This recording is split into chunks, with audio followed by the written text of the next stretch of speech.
Make sure we're all good here. Make sure everyone can hear. I think we're good. I think no sound. No. I'll fix it. Can you hear me? I can hear sound. I can hear sound. Okay, excellent. All right, listen, welcome everyone. That was a little bit of a mild heart attack. It was telling me that I wasn't able to stream on YouTube today, and I had to restart that. A little bit freaky. Going to start letting people in. Welcome to Hash Church 4.0, episode 8, Legends of Hash sponsorship episode. Pretty stoked to have this episode. Nice to always talk with some new folks. Not that everyone will be new, but definitely a nice new group of folks. What's going on, Agrotech? You guys were on the ball. Well, we wanted to make sure our connection worked. Dude, I mean? I just had a heart attack. I went to go stream. There's a bunch of stuff I have to do when I do this because we're streaming through Zoom that ends up going through YouTube. Well, for the first time ever, when I go live on YouTube, it said, "You do not have permission to live stream." That was at 8:59. So I was just like, okay, I've done this a couple hundred times. I'm not going to freak out. But I did text Addison and he was like, what the fuck? So glad to, I'm going to just be letting people in as we go here. Reese Puffs in the background with the pipe to match, little wormhole, little JP wormhole there. What we got going on here? All right, Alex. Oh, beautiful. I love those pipes, dude. Absolutely love them. This one shreds for sure. Oh my goodness. Where to start? This is great. Faces that I don't necessarily recognize. I'm stoked to have all of you guys in here. First of all, super stoked that you guys, sponsored Legends of Hash. Got my old Legends of Hash from 2016 in Barcelona t-shirt on right now. This is one of the last Legends that I actually threw in Europe. And so considering we started in I don't know, 2001 maybe.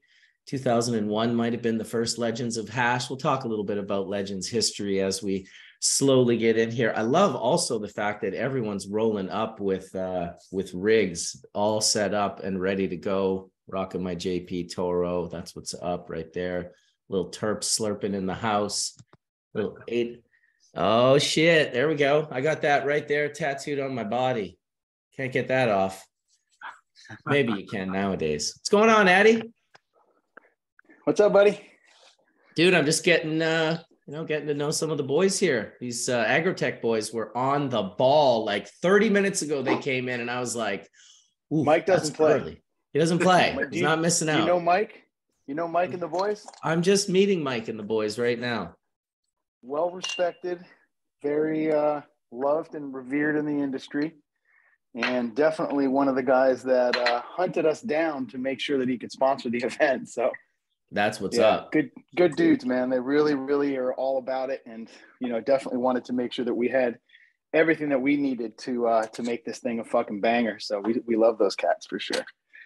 For us, part of the reason why it was such a big deal to do that was because, we're really about trying to give back. We've been pretty blessed to be in business for 15 years. And, everything we do comes from the cannabis community. So being able to sponsor an event like this and directly give back to the cannabis community, specifically the hash community, meant a lot to us and was something that, is right up our alley. And we love smoking hash and getting high. So it worked out really good.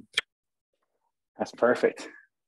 Yeah, no, we're grateful, man. I think that it was I think you guys were one of the first ones to reach out to us, and it meant a lot. Made it easier for us to get it started and get everything going. You guys in Mills came forward and just pretty much lined us up so we could get started and get everything going. So we're super grateful. We appreciate it. Well, and for the few people out there that are like, whoa, what's going on with Legends? Now you got cameras and you're having sponsors.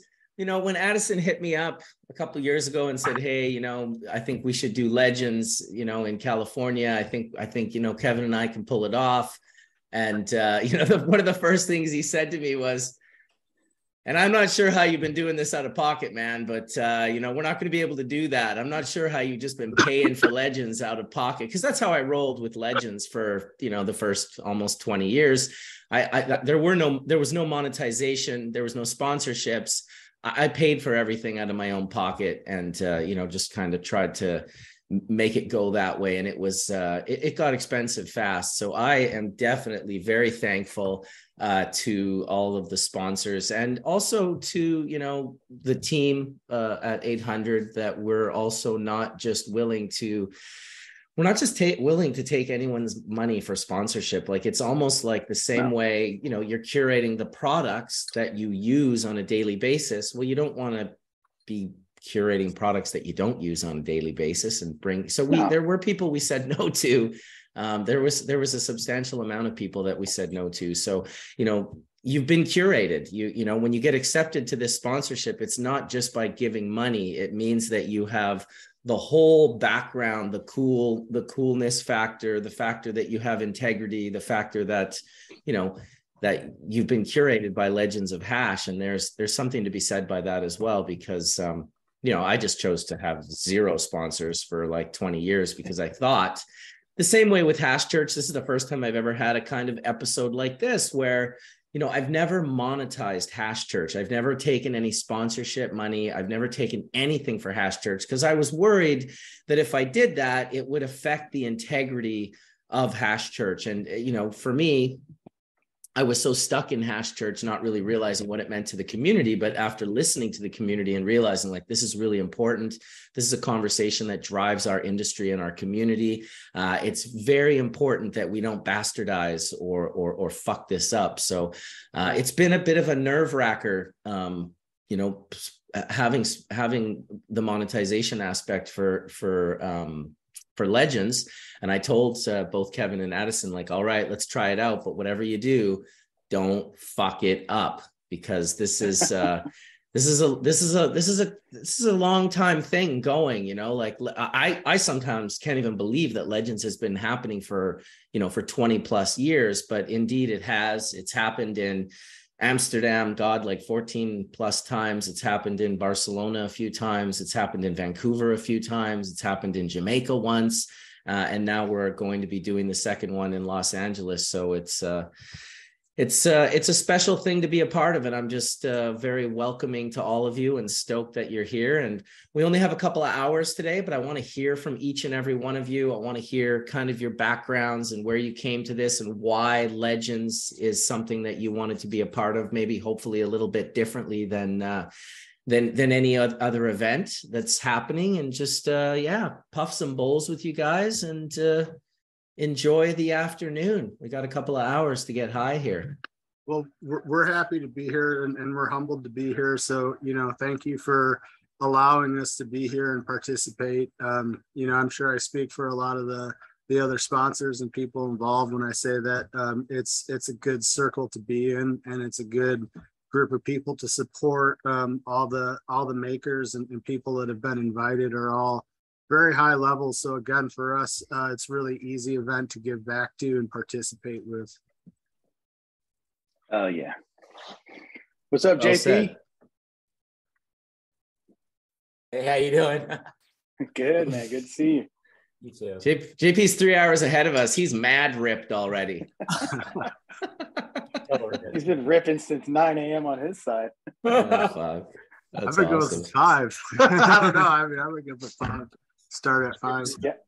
Huge pleasure to have you, JP. All you guys, especially. But JP, I think it's you know, I love the idea and the whole story behind how the Slurper came to life, and how Marcus has something to do with it. And I kind of feel like now it's sort of full circle and just kind of brings everybody closer together. And I don't know if everyone knows that story, but you know, JP, you could tell it. Marcus, you could tell it. I think it's an interesting story that's kind of, you know, when it comes to dabbing, when it comes to solventless, especially, I think the Slurpers kind of added this whole different component. You could take a guy who could dab super hard on a 30 mil banger and rip the fuck out of that thing. And then you put a Slurper in front of him and it's a totally different hit. You need a different set of lungs to rip that thing, and you get a different flavor, different taste. You can fuck with the temp. You need a temperature gauge. You need all these different things to do it. You need some pearls. You need a fucking assistant, an ISO dip. You need all these different things. But the development of the slurper, I think, has changed the fucking game so heavily. And it's, we wouldn't have it if it weren't for you and Marcus inspiring. And so, yeah, it's a huge pleasure to have you with us, and really makes me kind of a little fanish to kind of have you here. But at the same time, I think you deserve it. So. Oh, thank you. Thank you very much. I appreciate all that. That's a hell of an introduction. Thank you. It's a lot to follow up with. No, I appreciate that. Thank you. I'm just glad to be here, man. Just glad to be a part of it all, and I think, if it wasn't for you guys all out there, doing your thing and making some really good,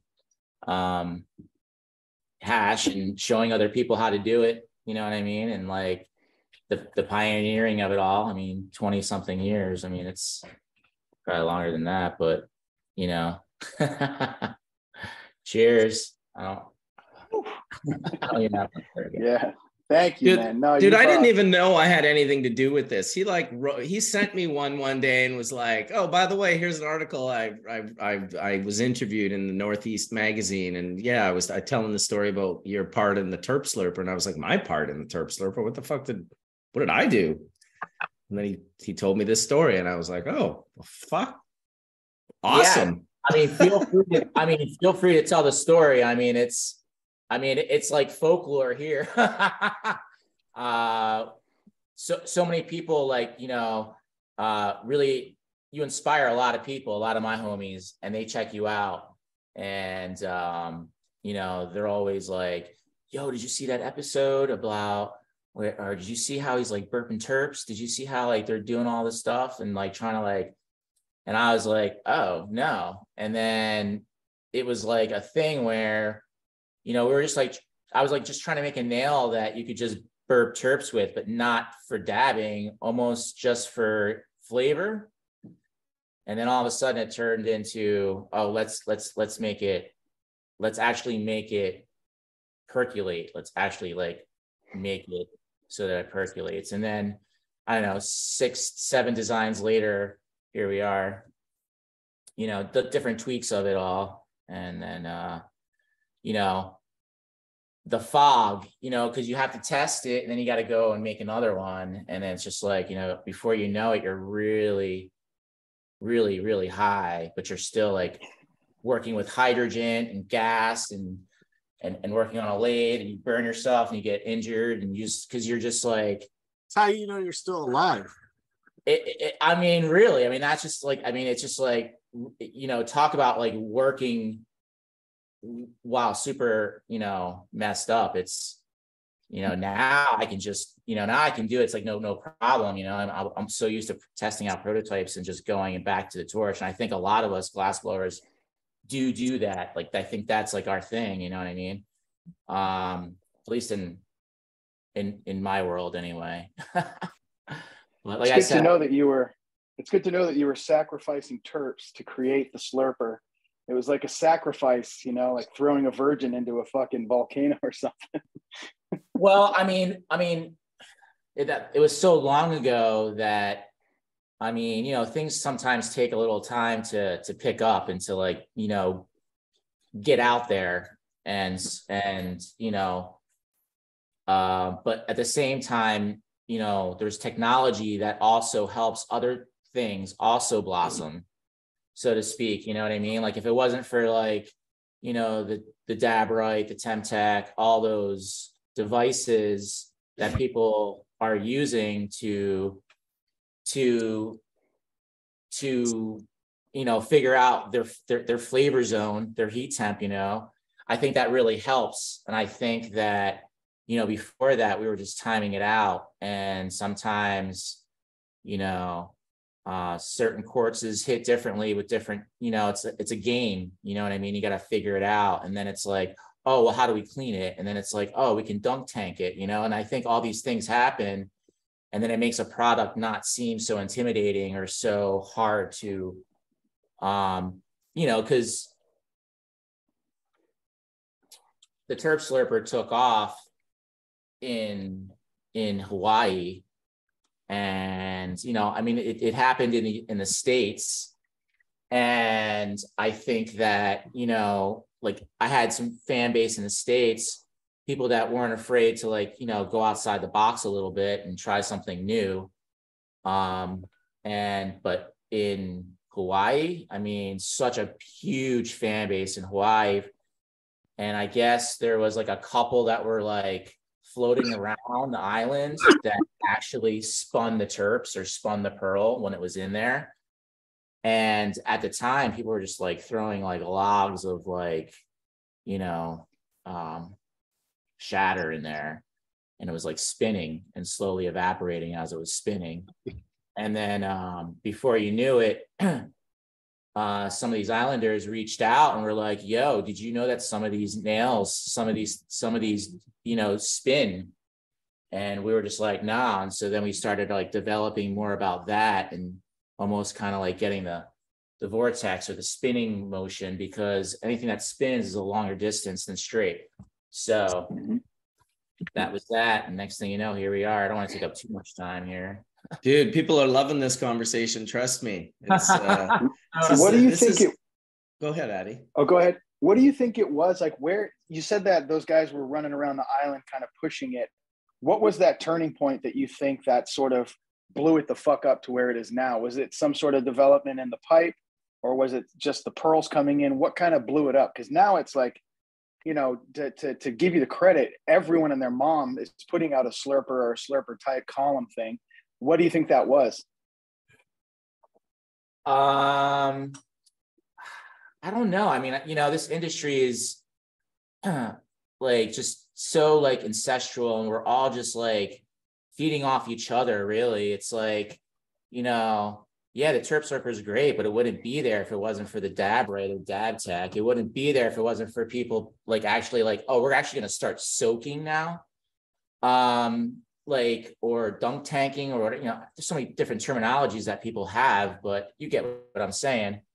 And I think that when you can like look outside the thing, because back in the day it was like, oh, let's just Q-tip it out and keep going, you know what I mean? That was like, oh, wait a minute, if you put fingerprints on it, that's going to burn into the quartz too. Oh, okay, so now we're taking care of it inside and out, you know what I mean? Okay, now we're having some interesting design, some interesting airflow. It's a little bit unique. There's an inside and outside that's all weird, that has to be clean. So now what is it? You just dunk it in a tank. Sometimes you have 3 tanks, one for dirty, one, like kind of like camp back in the day when there wasn't a lot of water, you know what I mean? And you had like 3 or 4 tubs. One had soap, and then you just rinse one and you just kept on going. And then at the end, that was clean. I'm not saying that's COVID clean now or any kind of like, whatever, but back in my day, that was camp. So I have a little dunk tank system like that. I also mess around with ultrasonic cleaners just to figure out different ways how to keep the quartz and the product itself clean. And does anyone make like a mini ultrasonic cleaner yet? Because that's the best way to clean. Ultrasonic cleaning, when we were not a lot of people know, but we used to make we still make e-nails, but we used to like really be heavy in the e-nail space. And ultrasonic cleaning is the best for titanium or any type of surface, really. So does anyone have like a little like ultrasonic bath kit yet? That's all I use. I've been doing that for like the last 4 weeks now, 5 weeks.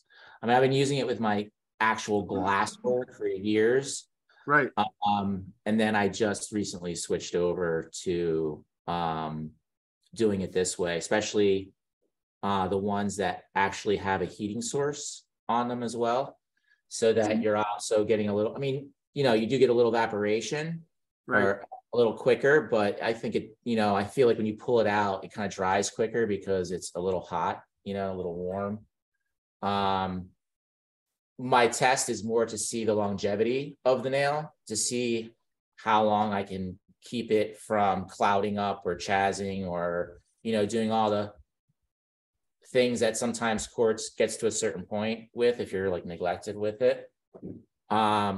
but I keep having people come in here and say, like, to mention that, you know, another thing with the slurper is flavor. That was one of our biggest things, and I think that's where Bubble Man came in, was trying to capture that flavor, that like the actual flavor of that's coming off of the hash. You know what I'm saying? And that's like where, you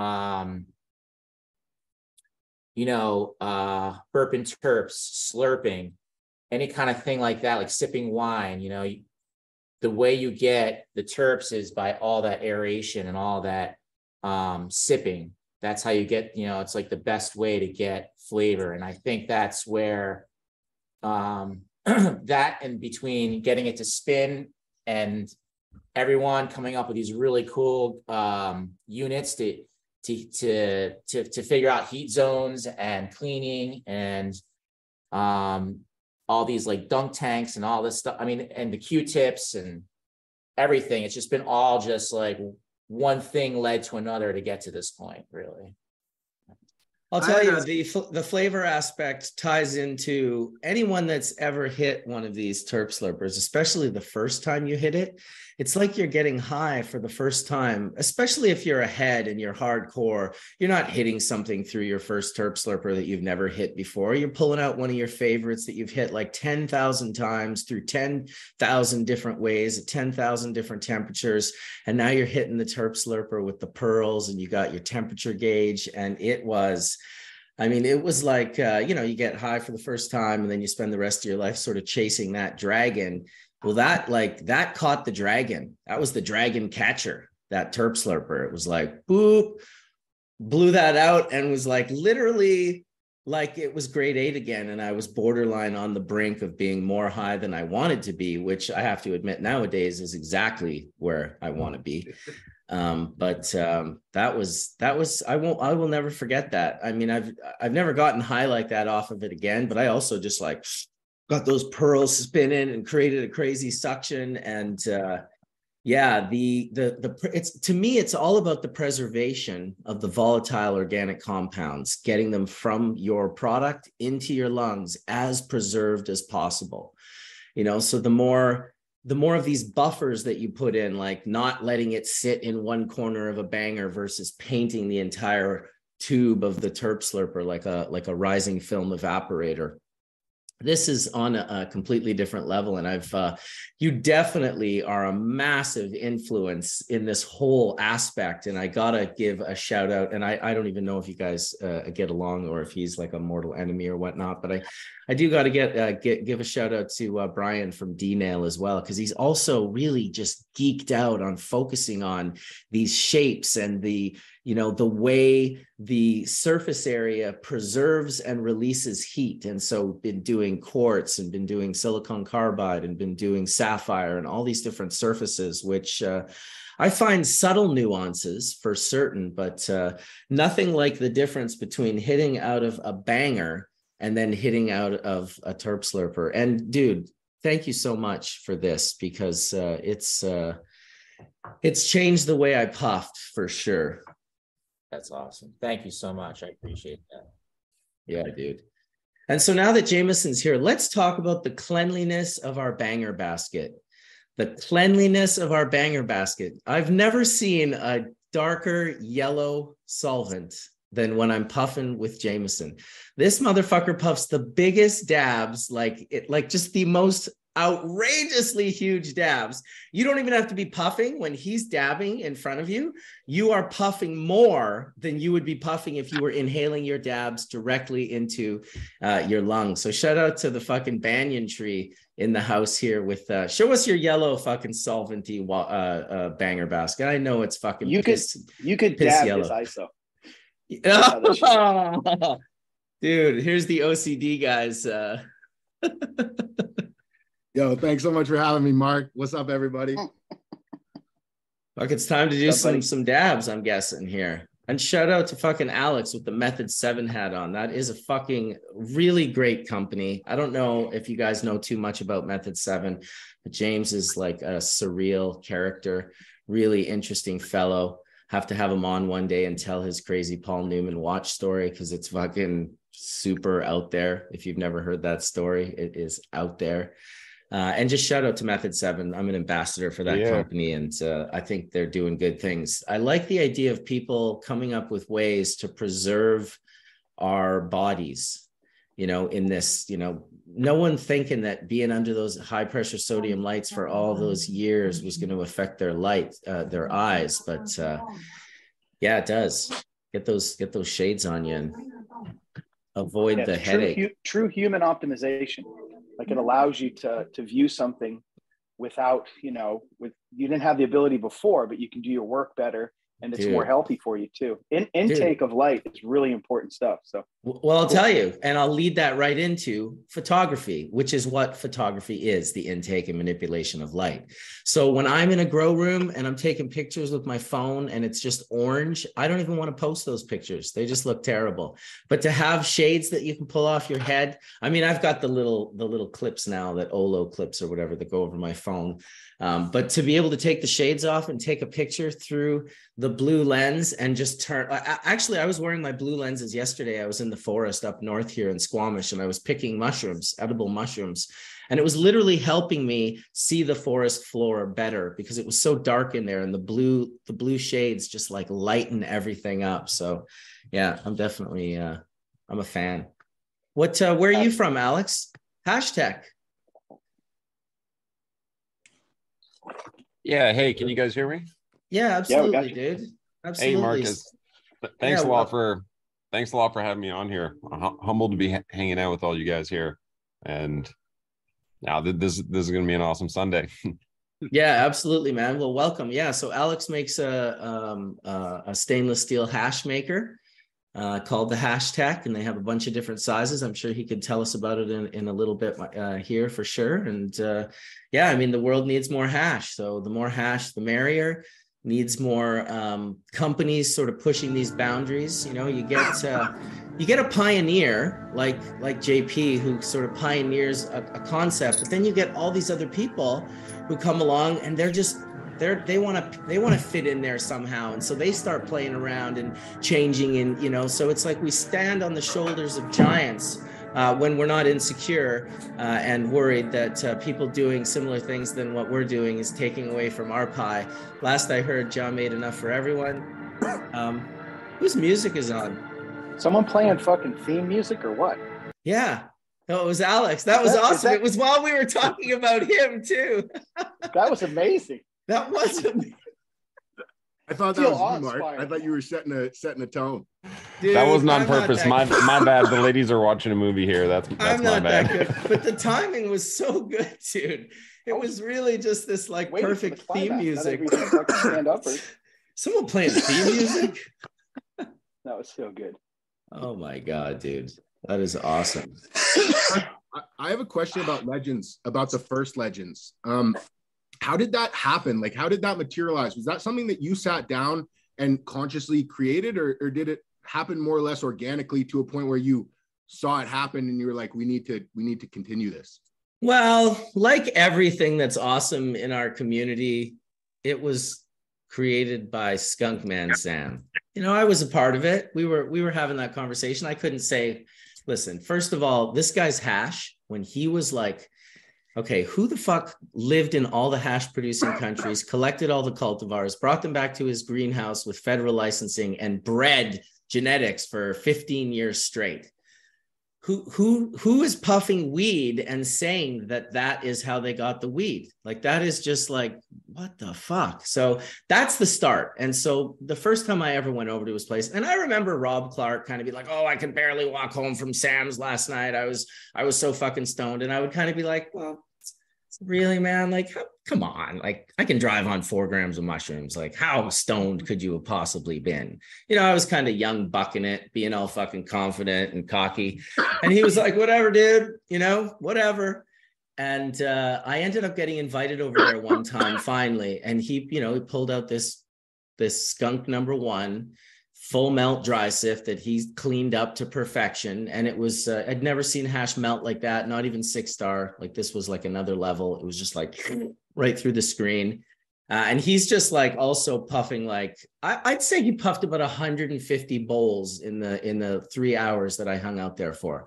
When I smoked this hash, it was like someone strapped me to a rocket and I took off. And I was so anxietous. I thought I was going to shit myself, throw up, piss myself, pass out unconscious, all the big four fears that you would have if you got, like, I'd gotten people high like that before, but no one had ever gotten me high like that before.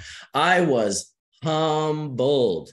And that was the first rip. He gave me like, I want to say 20 or 30 more. When I left his house that night, the whole right side of my body wasn't working. And I was walking and I was kind of lifting my right leg and then walking normal with my left leg. And I'm being very serious. I'm not exaggerating in any way, shape, or form. I was destroyed. And I finally understood what Rob was saying. Like, oh yeah, I got really, really high at Sam's. Really high at Sam's could mean that he gave you a goo ball with 1 gram of his dry sift in the goo ball. Like he'd eat 2 of those and go walk around for Queen's Day in Amsterdam. And it was just like, dude, like 2 of those would knock any normal human being out for about 48 hours. It's a lot. And so that was the basis for the conversation. And I've talked a little bit about this before when, you know, alcohol went into bars and you had your laborers going and drinking, and those conversations they had really sort of shaped the future. And that turned into tea houses, where now there were more intellectual people getting together, not so much laborers. And they started having conversations that started shaping the world. And then coffee came in, and coffee was all about productivity and efficiency. And those conversations shaped the world and made us much more productive and much more efficient. And the conversation that they're the most scared for us to have, which is why in all of these states and countries where there's legal cannabis, there's very few places to actually smoke it, like actual lounges, because once we get that, and that's what Hash Church is, and everyone's like, oh, Hash Church is amazing. It's like, really, Hash Church is just a place where you let people who use cannabis have conversation and direct their communities with that conversation. And we will have that when we eventually can have these gatherings.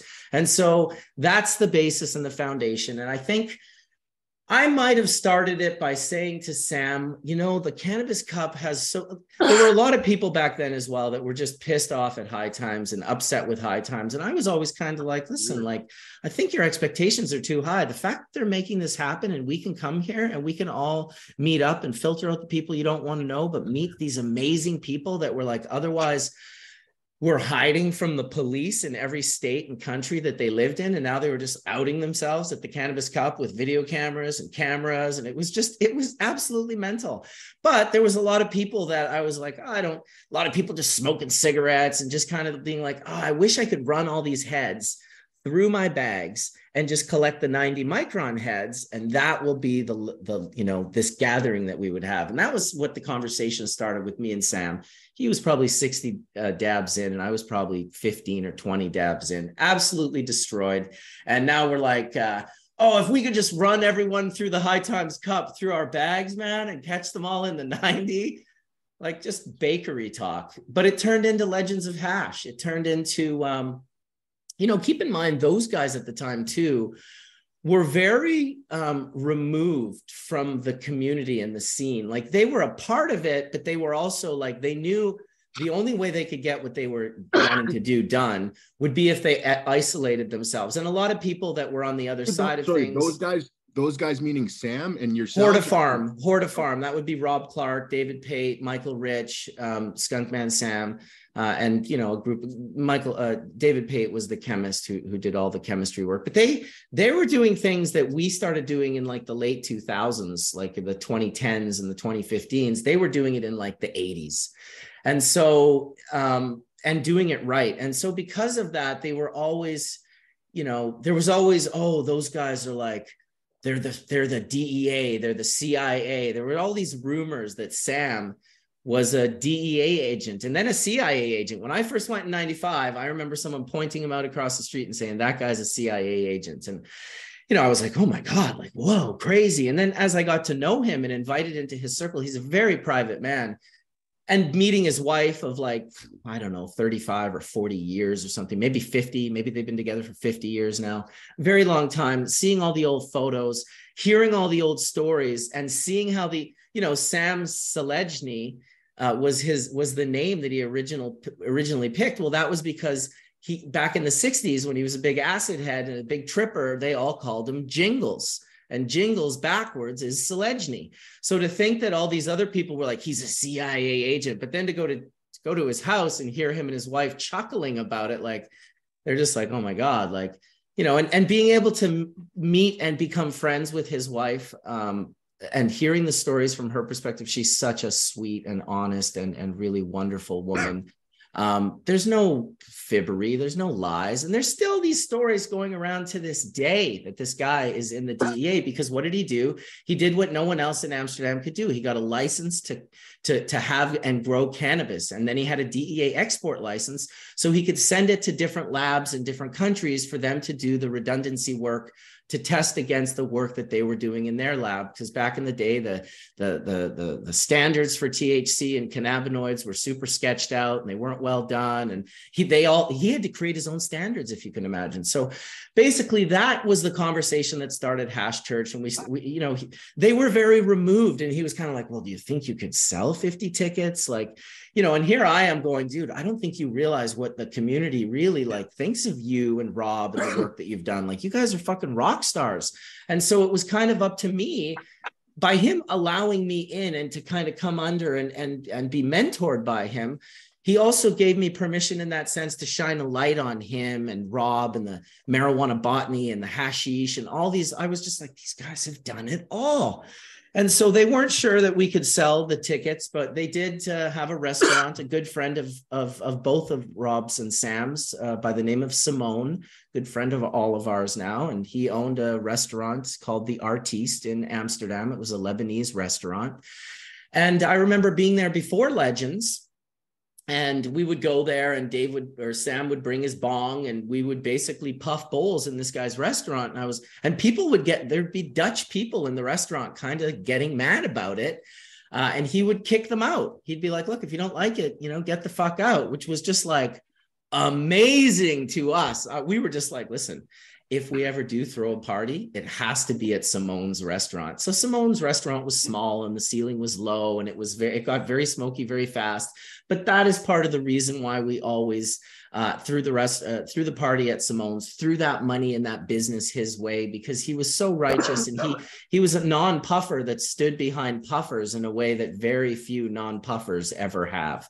Putting his license on the line, putting his whole restaurant like, yeah, you can smoke bong rips after your meal. Come on.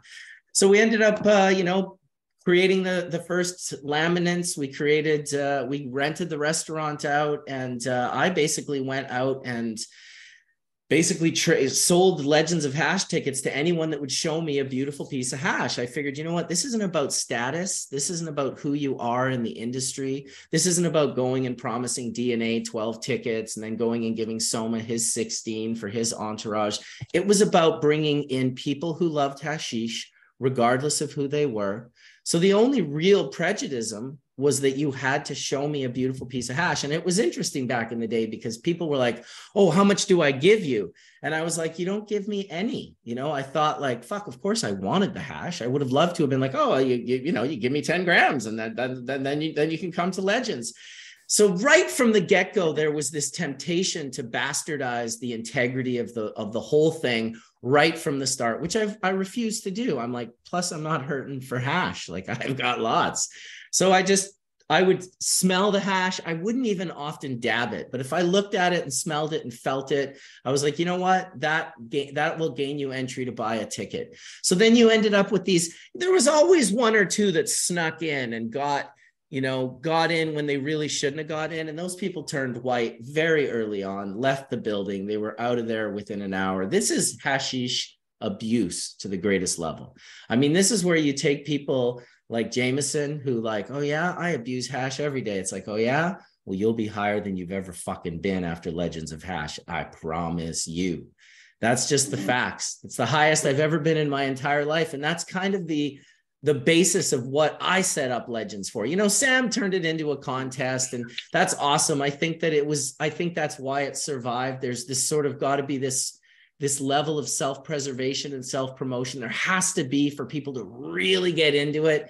Even though I will say for a long time, you know, Legends was just this elusive event. We didn't try to make it a hard to get ticket. The hash heads just grew. In the early days, there were less of them. And of course, there was no cameras allowed because some of the people at the first Legends were very, very, very, very hardcore people doing the good work of getting the hash out all over Europe and North America. And that was very illegal work back then, you know, dealing with cartels basically to buy this hash in certain countries and then trying to move it around. All around, these guys were like, this was one of the first times they got to have a party and enjoy hash because they had to be invisible in the real world. And so to have like 3 or 4 of those guys at the first Legends, I mean, the Nose from Amsterdam, if any of you have been to Amsterdam, you got to know the Nose. The Nose knows. It's Steve Hayes. He was out front at one point, pale white, big hashish guy in Amsterdam. And he was pale. And I was like, wow, did you smoke too much? He's like, no, man, I looked around the room and realized who was in there. And so he was only one of the only people who really understood who was at the first Legends of Hashish. And that came through one of our friends who's since passed away. He just happened to know all these different guys because I guess he was, you know, kind of involved in those things for a very long time. So for me, there's no shame in that. Like I wanted Legends to pay homage to that the same way I wanted to pay homage to the Terp Slurpers and the Temp Techs and the Terp Timers and all of these new things that we've done. I also wanted to always hold a root or an anchor in the foundation of Legends, and even going way far back before these guys were smuggling hash around the world, but going even hundreds of years further to the Sufis and to these different Afghani gardens and, you know, these storylines of different people that have been promoting and using hashish for all of these centuries. I also wanted to stay rooted in that and pay homage to that. So when you become part of a Legends of Hashish, it's really where old meets new. And you want to not necessarily in the cannabis industry, it's always division, right? And maybe that's just in life in general. It's always like, oh, I only smoke BHO. I only smoke full melt bubble. And there's just every little piece is divided and divisive. And at Legends, you could be like, yeah, I smoke my dabs, but I'm going to go hit that 110-year-old hubbly bubbly that Sam's dumping 1.5 grams of his 60% gland heads into. So it was pretty special, the first one and everyone since then.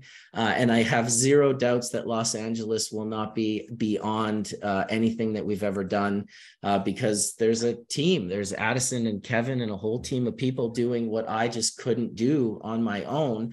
And you guys, the sponsors, are a part of that team. So I'm very glad to be sharing bowls with you here on a Sunday morning on the West Coast. 100%. Was it the first Legends that Sam turned it into a competition, or did that happen after?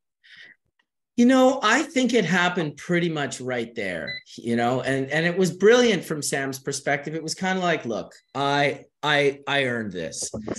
And, you know, people, and I think part of the first Legends, no doubt, part of the first many Legends was just being in a room with Sam.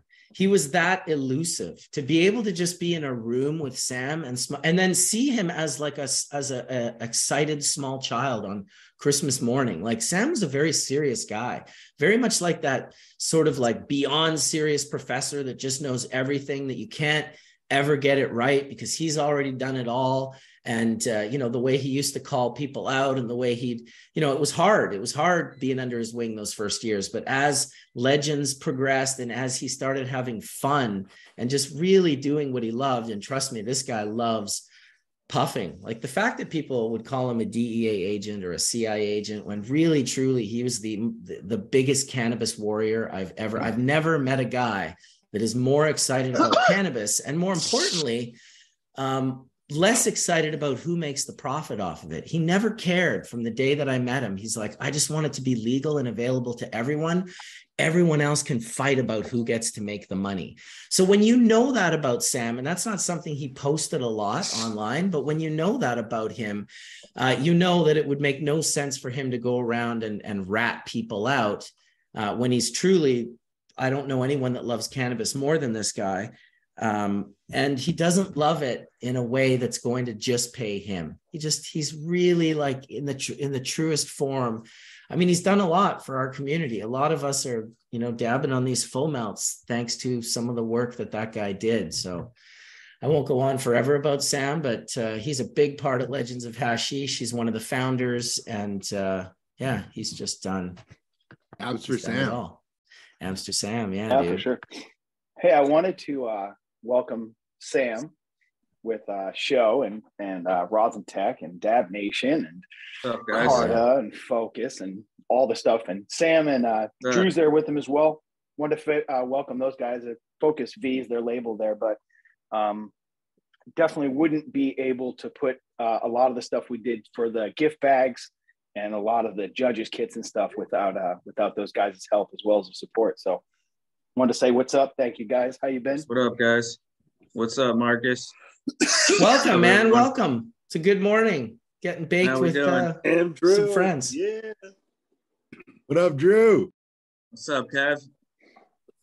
Boys, and I had to go and take a dab with the Saber and the Carta too. I had to show the people what was up, man. Let's go. That thing's awesome. We love the Saber, man.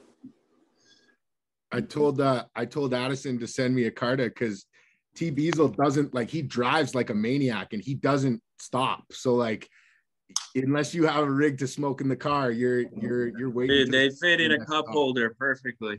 Yeah, no, I'm looking forward to having one for this trip. Yeah, that's one of the benefits of using a device like this that's designed by a company that actually makes solventless hash. So that's very, and actually very uses grateful the for you product. guys. Yeah, exactly. No, That's it's a the little key. different, No, it's definitely very, very pleased to have you and blessed to have you guys here. As Drew rips a slurper. But you know what I love about you guys is that you're not against that. You understand that the Carta is a tool that's used, within our day and in between, transitionally between things. And it's not like, you're all against, using a slurper or using anything else. It's like you guys are about that. Honestly, I use a lot of glass in my day-to-day, honestly. Yeah. I get all the different style quartz to check out all the ways that, you can taste the terpenes, different dab sizes. So it's... Yeah. I'll smoke a hot knife right now. I just like getting high. Exactly. I'm not. I can tell you're telling the truth because I see that titanium nail.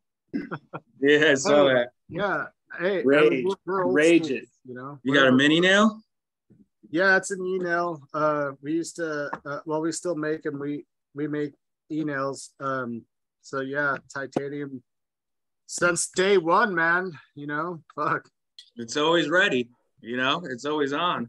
I hear a lot about like temperature regulation and stuff. And one of the things that, my thought process always was with the nail, and I'm interested to ask some of you guys that are at the very top end of this is, the way this e-nail works is it's constantly taking the temperature of, the nail, and then it's constantly modulating how much power it's giving it. So when the temperature drops, the power goes up. So right now it's staying at a perfect 500. And even as like the air conditioning and stuff kicks on, I can see it dropping and changing, and it changes how much power. So when I'm drawing on it, when I'm, ripping it, it throttles up the power and stuff. So it really keeps it a consistent temperature the whole way through. And I see like, him with the banger, as soon as he starts drawing on it, it's changing the temperature, like from the start of the dab to the end of the dab. So it's pretty significant. The when you start pulling, the air cools it down pretty quickly. Right. The dab cools it down pretty quickly too before you even pull. You drop that dab on there and you're cooling things down substantially. Right. And every compound like releases and holds heat differently. So, you know, the quartz ability for thermal shock is very unique.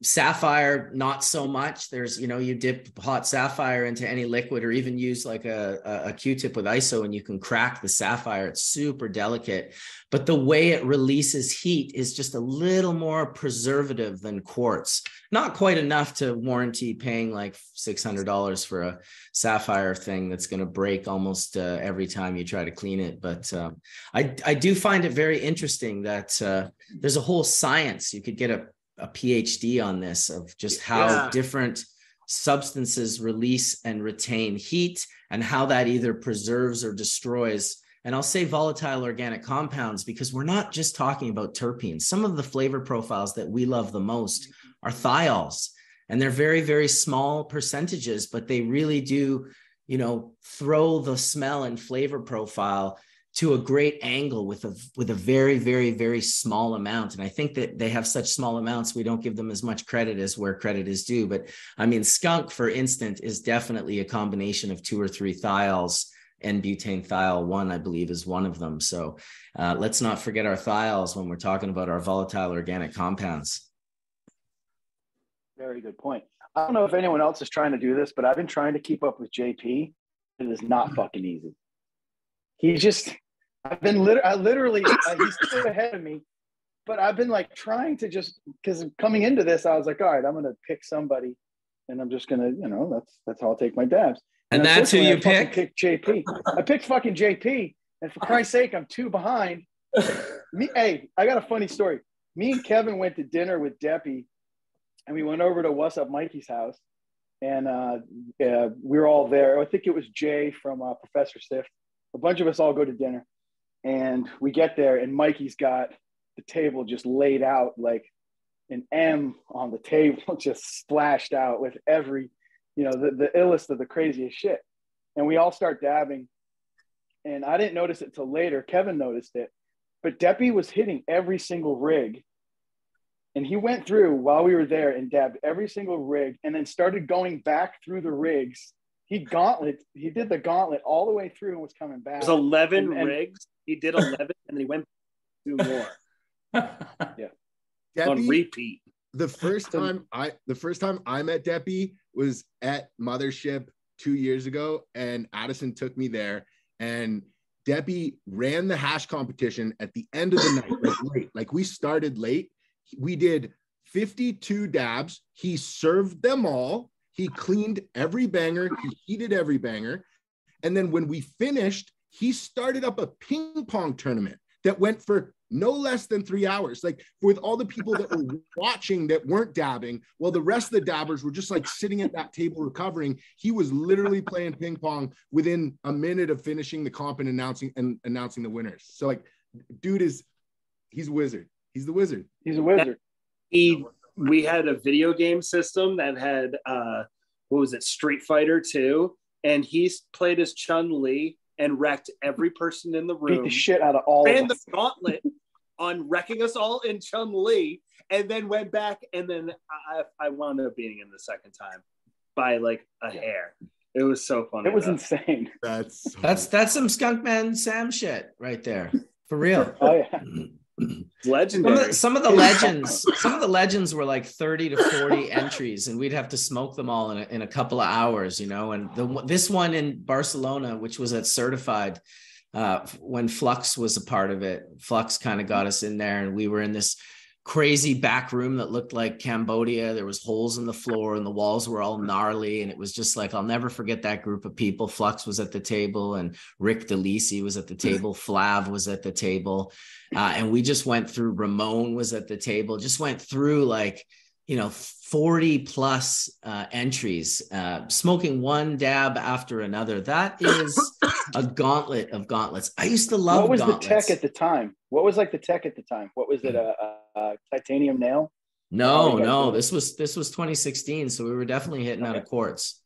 Yep. We were definitely hitting out of quartz. Yeah. There was no titanium nails on that table.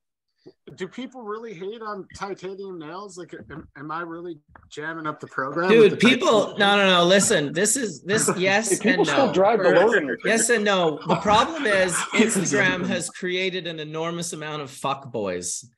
And so, you know, the fuck boy thing is, Well, yeah, you know. Well, hold on. You're talking about using all these different surfaces to keep the same temperature. I'm watching this thing when it's ambient right now, it's 500 degrees. When I'm ripping it like full bore, it only drops to 480. That's right, but that's just the temperature. If you did the same thing out of a quartz banger side by side, you'd notice the preservation of the volatile organic compounds would be different. When it hits the titanium, even at that low temperature, it's not the same as when it hits quartz. And that has nothing to do with the temperature as much as the component that you're hitting off of. They all are different. Titanium generally is looked at as kind of one of the first ones that, you know, branded many of us. Many of us wear our titanium brands for life on our arms and on our wherevers. But then people, you know, like, oh, and it's kind of like this, you know, it's real, but it's also like built up. Like people that don't even know will watch this and suddenly be like, oh yeah, man, I would never hit off a titanium nail. I would hit off a titanium nail if I didn't have a quartz nail. If I didn't have a quartz or a titanium nail, I'd hit off a pen or I'd hit off. I just quartz is about how the hash moves. The hash moves differently on quartz in a way that it can't move on titanium because titanium slows it down. Where if you allow it to move, it can hit more surface area and vaporize more quickly, more evenly. So it's quartz has that quality, allows it to move more quickly and dance around that shit. And then, you know, the cap is adding spin and everything else to push it in different directions. And we're trying to make it move. We're trying to vaporize as much as we can and get a good hit and keep temp, because temp is good, is an important part. And you can add pearls for that. You can do other things for that. And it's like, you know, that all kind of comes to the picture. But the e-nail has its fucking place. If you got a bunch of people coming over, light them up, because it's like, yo, I'm not going to sit here and fucking. I'm not trying to argue anybody, but like, I mean, we take all that into consideration. Like this cap is rifled, so when you pull the air through, it's spinning. It's designed to spin. I mean, we did all kinds of airflow simulations and stuff when we designed this nail. So, you know, I don't know, like I think it's cool, you know. Fuck, I just want to get high, work, you know. man. I'm not trying to rock the boat. Shit. Oh no, they work, man. You're definitely not rocking the boat. Like I said, it's an Instagram fuckboy thing. If you posted, you know, it's just someone would jump on that shit oh, he's fucking puffing off a titanium nail. Fuck him. Oh, okay, well, fuck you too. I'm getting high. They'd also fucking bitch at you if your hash was too dark. So don't take it with a grain of salt, dude. Like it's whatever you're puffing out of is perfect. And if you want to travel in a different direction, listen, everyone in this room, I would almost guarantee, has puffed off of a titanium nail. And in fact, I have puffed off many a fucking stainless steel knives, hot knifing, you know, probably even alloys and Coke cans and all this other bullshit. So I mean, I'll say it is what it is. Ricep on a screen on a D-nail titanium nail, like back in the day, doing that screen tech. That was the best hits back in the day. That allows a lot of flavor and taste to release. Yeah, no, it is good. I mean, it's the hardest part about D-nails, and I think what kicked their ass or the electric nails, that you couldn't really bring them in the car unless you had something correct for that. And like, you know, but everything has its fucking purpose. I mean, if I show up somewhere and all they have is X, we're using X. You know what I mean? That's a fucking, that's doesn't matter at all at that point. It's like, let's go. That's what's great about hash too, is that you can do it so many different ways. But no, shout out to I mean, just remember when we were torching and then the D-nails came out, the electric nails came out, how fucking much that changed the game. Like how, you know, when you went to a sesh, now it was like, we're all getting fucking lit in 10 minutes, you know. It's like, that changed the fucking game. So it definitely still has its home, it has its place. And I think, you know, the internet, everyone's at different levels. Yeah, well, that was all Sam. Before Jeremichael, before any of that, it was Sam that turned me onto those screens. In fact, how I met Sam was someone told me that he used a new screen for every single bowl that he puffed out of. So he'd like soak these screens and get the coating off of them. And then he had a big bag of brand new screens, like 1,000 of them. And he'd just walk around, and you could, the first time I went to the PAX Party House, I saw screens and matches like on the floor. Like if he stood anywhere, even for like 5 minutes, there'd be like 50 matches and like 10 or 15 screens. And so I was like, oh, and in fact, I remember picking one up and realizing he's not even finishing these. The hash is melted into the screen. And I was just like, this is not how I'm going to try his hash for the first time. So I threw it back down, but I definitely saw people picking those up and hitting them and being like, that was the best hash that I hit in Amsterdam was the screens that I picked up at the PAX Party House. Think of how fucking mental that is, dude. Yeah. So I found him on the 3rd floor with his fucking Birkenstock sandals on, which was another look for the guy in the Birkenstock sandals. And that's kind of, sort of met him and walked over. He was very, standoffish, and it took a little while. It wasn't until he found out that I used his saying, if it don't bubble, it ain't worth the trouble, for the bubble bag company, that he reached out to me and was like, do you know who I am? And that's really how we ended up linking up. But thank God, because without Sam and his hash and all that, like many, many decades of work that he did, we would not be having a Legends of Hash in Los Angeles here in the next month. So we can thank Sam for that too. So true. Yeah. No, he is. Yeah, we needed to talk about actually reaching out to him and getting him to say hello to us during the event if we could. It'd be awesome. That would be great. I mean, I don't know if we'll get to see him. We'll probably get to see Dr. Seuss, but yeah, no one gets to see him. He's elusive. Very elusive, very very secretive man. No, it's definitely I really can't wait to see what's entered this year, because I've kind of started to get a bit of an understanding. If you guys don't know, we have a blockchain that we're going to be using for the judging, so that everything's on there, and it allows us to have ability to see all the judging in real time, but then to be able to publish everything afterward in case anyone tries to say somebody bought a win, and in fact it makes it impossible to do that. So anyhow, that whole system is there. It's all put together, and we need to understand like what some of the strain names are, because they're putting together the program that's gonna be able to allow us to do this. So some guys have been sending us some information on what their entries might be and what they're doing, and this is definitely going to be a fucking wild. Kev, how many entries is it? It's 62, I think. 62 or 63. Yeah, somewhere in that vicinity. Let's say just north of 60. Yeah, and in order to land the plane, like touch down and be able to get everything moving forward, we really have to have 41 makers instead of 40, because if somebody backs out, or you have to have a couple more makers just in case, because things always happen. So this year it was at 41 makers. Last year I think we had 24 makers. So you never know really where that number is going to fall, either right below or just above. But this year we were able to, because of the contingency and how it went through, we have 41 makers. So I think we'll be posting an update of the new list on Monday.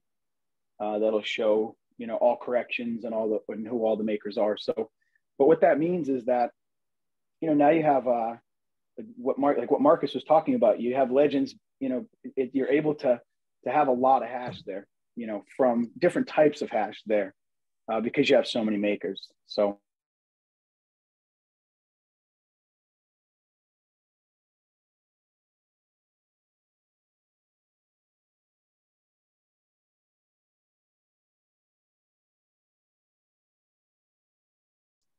Everybody like, hey, for the next hour, you guys can buy tickets. These are all 250 selected people from our industry, from the hash industry, from the glass industry, that are, very, very, very into hash and about the culture and want to be there. So that's kind of one of the cool things too, is that it's all selected people that are there.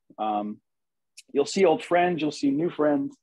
And the idea of having makers from the East Coast be able to sit down with makers from the West Coast.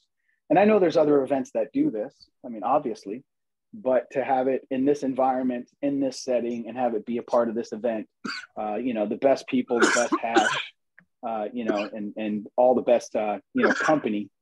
So it's yeah, it should be, you know, great food, everything like that. That's kind of, we wanted to go overboard on every little bit, from the gift bags to the sponsors to the venue to everything that's there. We want people to just be like, oh shit, okay. You know, and we run a lower risk of having a blowout with, like, you know, the wrong kind of people together, or, you know, taking a chance on like, oh, this guy is going to have an issue or something else. Like, we've really gone through and made sure that it's a great mix of people coming together, people that have known each other for a long time. And, you know, and then there's some young companies, there's some new companies, some new guys, because you always got to be able to give respect to somebody who's doing it and just elevated themselves because their stuff's so good. Or, you know, there's some of those guys in there. So, you know, I catch these complaints from people being like, oh, I should be on that list. There's 40 dudes on that list that I'm better than. And it's like, yeah, but maybe just this wasn't your year to be a guy of that level coming into it. And, you know, we have to cap it at something, and, you know, let's give everyone the respect. But, you know, there's always people who, instead of, you know, the anger that comes from not being involved comes out, and, you know, it's, you know, it just is what it is. But there's a lot less of that than there is people just hitting us up and being super stoked, and, you know, everyone fucking fired up for this thing. So. About the glass, Addy? Oh man. I mean, you know, the whole, I mean, what's great is that you do have Mothership bringing, you know, the heat always. I mean, Scott's always got something crazy up his sleeve, but we got lucky enough where this is the Jeezy one drop, the Hareem drop. So it's, you know, very hash specific, art specific, and culturally specific. So it's kind of cool to have that at Legends and to have them be willing to put that there. But then, you know, JP's coming. I know he's bringing some great glass. I know there's you know, Task is sending stuff out from Highly Educated. There's, you know, Dom is going to come and do a cap drop. And his stuff is just always, you know, so solventless, perfect, specific, great stuff. He'll have like slurper sets and different stuff like that. And, you know, a lot of glass. And then just people with glass on the table. I think there's going to be quite a bit of heaters, you know, because of who's invited and what they have for a collection. And, you know, so, yeah, but I think tomorrow we get to see some of the first sneak peeks of the Jeezy one drop. So we'll have a little better understanding of some of that stuff. And then we've been trying to look at the sponsor list and give Scott ideas and give those guys ideas of like any way we can lend to, you know, what we know that crowd's going to be really into, so that we have a lot of great stuff there that way. But then there's also, you know, the art component, you know, having Lot there and, you know, Mike be there and have him be able to you know, share, you know, his whole take on the culture and deliver what he does. That's kind of a cool ass fucking thing. So there'll be some surprises that pop up for everybody to enjoy there, that kind of come from Mike and come from Lot Comedy. What's up, Mace? Yo, it's Kragan. What's up, buddy? Good to have you. So we're also going to have a seed breeders lounge where we'll have 4 seed breeders who work specifically making genetics for hash production, and they'll have a lounge with the 4 breeders, and Masonic's going to be one of those. Yep, Little Lake Valley Seed. Yep, Little Lake Valley and Ross Kaya with Pacific Northwest Roots. They'll have some of their genetic stuff. And Rare Earth. We also, yeah, Rare Earth Genomics out of Texas, which is a really cool story and a cool ass group of cats. So. Yeah, they'll have their own lounge, which is kind of cool. So I know these guys all dab super hard. So we wanted to give them an area where people could come in and sit down and kind of hang out with the breeders and check out their gear and be able to kind of swap stuff too. So Hashtag will have a unit there, which would be pretty dope. Right, Alex? I think there's a which we'll have an A series 50A there. That's been our best selling unit. Kind of bridges the gap between craft producers and large scale license production. Excited to show that off to the boys. So talk about the unit, Alex. What is it? Does it tip or is it stationary? No, this is the tabletop version. Yeah. You know, this show we're real excited about sponsoring. Kelly and I my partner who we started the company with, we're both going to be down there. And just like with Jameson's lead melting of the heads, you know, what we really want to get out of Legends is talking to hash makers and you know, seeing that list of hash makers that were there that are coming this year. It's very impressive and prestigious, and that's how we're going to make our equipment better, is getting feedback from hash makers, and that's really what we look forward to for Legends. I really agree with that. That's something that was pretty important to us about being a part of Legends as a sponsor, was getting feedback. You know, we do a lot on the cultivation side, and we work with a lot of large scale facilities and stuff. And as of late, we're starting to see a lot of focus on like temperature control and stuff in the room while the wash process is going on. When, you know, we were with somebody on the West Coast, and they were saying that they wanted different temperatures and humidities during different stages of the process. You know, when they're first bringing in product, when they're, you know, screening it, different, you know, things, whatever. They wanted advanced environmental stuff.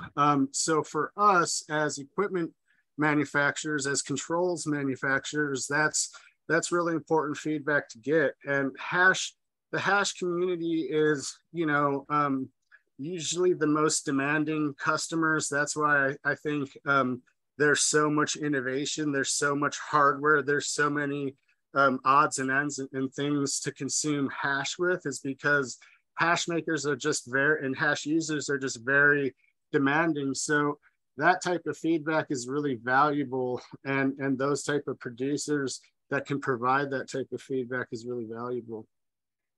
Oh yeah.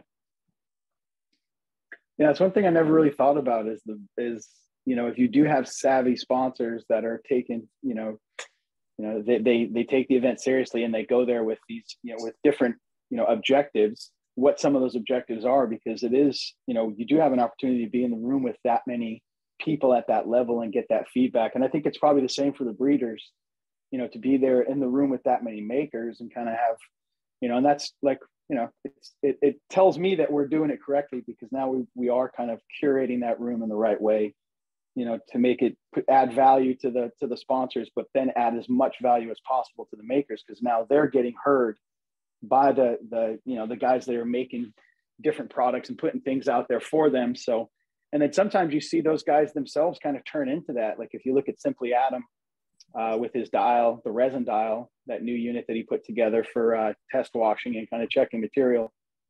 But no, it's always cool to see the industry moving forward and just see it kind of, you know, like Legends is you know, going to be, to me, just a party, man. It's like get to be in the room with all these people, all these friends and all these different guys, and then get to eat great food, and then the fucking hash alone. So, you know, it's to simplify all of it. It's a party, you know, it's really just a time to get together and put all that bullshit down and just fucking have fun, you know, because the FOMO is really going to come from not being able to be in that party. And like, you know, Marcus said, when they walked around and they gave out those lanyards, you know, the laminates, it was really hard to get one of those things. You had to have great hash, and you had to kind of run into them. And that's still to this day, like Legends it's a tough ticket to get. Like Kevin and I are sitting there with like a great Rolodex of people that we know because we've been in the industry a long time, but then they come out of the woodwork when Legends comes, because everyone wants to be in that room and be at that party. And that's what's, you know, we take it seriously, like to throw the best fucking party. And now we get to make it 2 days because we listened to the makers, you know, we listened to the feedback. It was a little dark in there. I didn't get to have my phone. I felt a little rushed.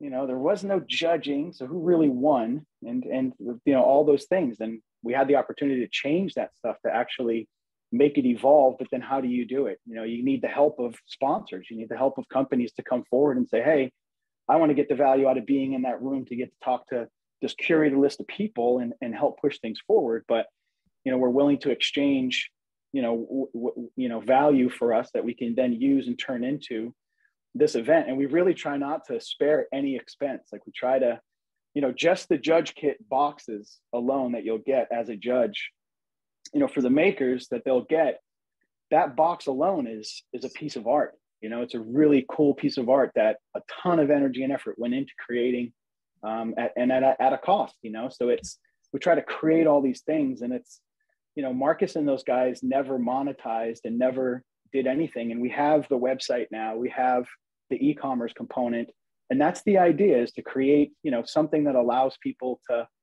you know, to hold a piece of that culture and to look more into it and figure more about it and make it a part of like them and Hash and build that community stronger, like put people together.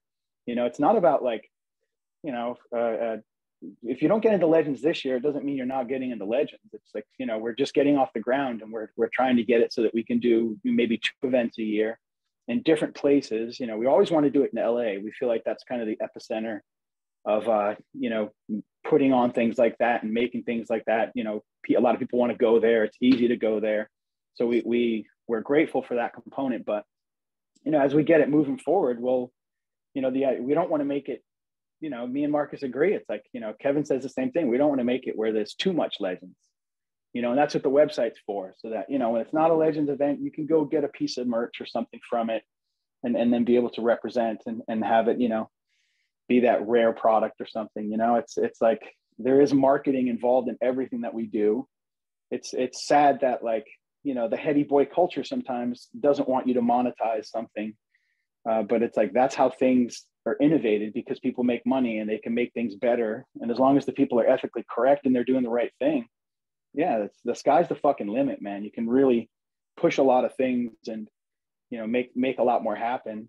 But it's really just about a fucking party, a fucking party. And that's what I'm like super stoked. As we get closer to it, I get more excited about that part. There's a lot of work, you know, Kevin. I think we got 11,000 jars from Calyx, and we had to cap and build kits for 11,000 jars to go out to, you know, 61 or 63 kits going out to these makers, you know, so that they're able to bring a uniform offering, so that we're able to then put it out with standardized delivery to every person that's there. And there's a ton of problems that we had to solve behind the scenes to make all of this stuff deliverable to the culture and to put out there, you know, an open hash bar and all these different things. And then using our friends, you know, that helped design the blockchain and all those things to bring that into it. You know, we had a call with Mothership the other day about the NFTs that Mothership are going to drop at the event. And what's relevant about that is that every ticket is an NFT. So you'll have a wallet, you'll be able to, you know, make the agreement and get an NFT and start that kind of part of your, you know, of your resume or whatever the fuck you call it, like have that in your arsenal. But that's kind of where things are going. And that NFT will allow you to, you know, go to any one of the Mothership parties and be a judge for the hash competition and do these different things. And like, you know, Sam and those